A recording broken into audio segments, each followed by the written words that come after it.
السلام علیکم، آپ دیکھ رہے ہیں سٹی 11 نیوز پاکستان HD۔ خبر شامل کرتے ہیں ستیانہ بنگلہ سے۔ ہمارے ڈویژنل بیورو چیف تحسین حیدر شیخ کی رپورٹ کے مطابق ستیانہ بنگلہ چک نمبر 39 گاف پہ بسم اللہ ٹاؤن میں عظیم الشان جلسے کا انعقاد کیا گیا۔ جلسے کے مہمان خصوصی امیدوار برائے MNA NA 98 جماعت اسلامی سردار عثمان علی ایڈووکیٹ تھے۔ اس موقع پر اہل محلہ بسم اللہ ٹاؤن نے ڈھول کی تھاپ پر ان کا استقبال کیا۔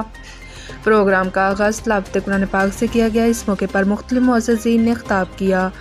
آخر میں امیدوار برائے MNA NA 98 سردار عثمان علی ایڈووکیٹ نے اپنے خطاب میں کہا کہ جماعت اسلامی وہ واحد جماعت ہے جو کہ حق سچ کے ساتھ ہے۔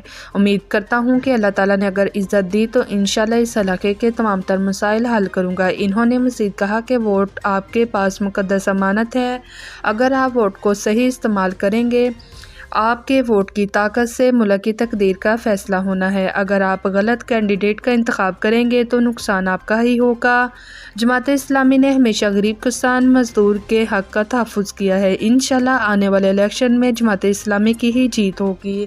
اس موقع پر رانا محمد بابر، رانا سعادت حسین چودھری، محمد ظہور الہی گجر، ملک عطا اللہ، رانا محمد طیب، ملک سیف اللہ، رانا محمد طارق، رانا ڈاکٹر عابد، ملک محمد شریف اور میاں غلام رسول نے اپنے خاندان برادری سمیت سردار عثمان علی ایڈووکیٹ انشاءاللہ MNA NA 98 کی مکمل حمایت کا اعلان کر دیا اور آئندہ جنرل الیکشن میں بھرپور ساتھ دینے کا اعلان بھی کر دیا۔ اس موقع پر اہل علاقہ کی کثیر تعداد موجود تھی، جس میں سیاسی، سماجی، سول سوسائٹی اور تمام متفقہ فکر کے لوگ بھی موجود تھے۔ مزید خبروں کے لیے دیکھتے رہیں سٹی 11 نیوز پاکستان HD۔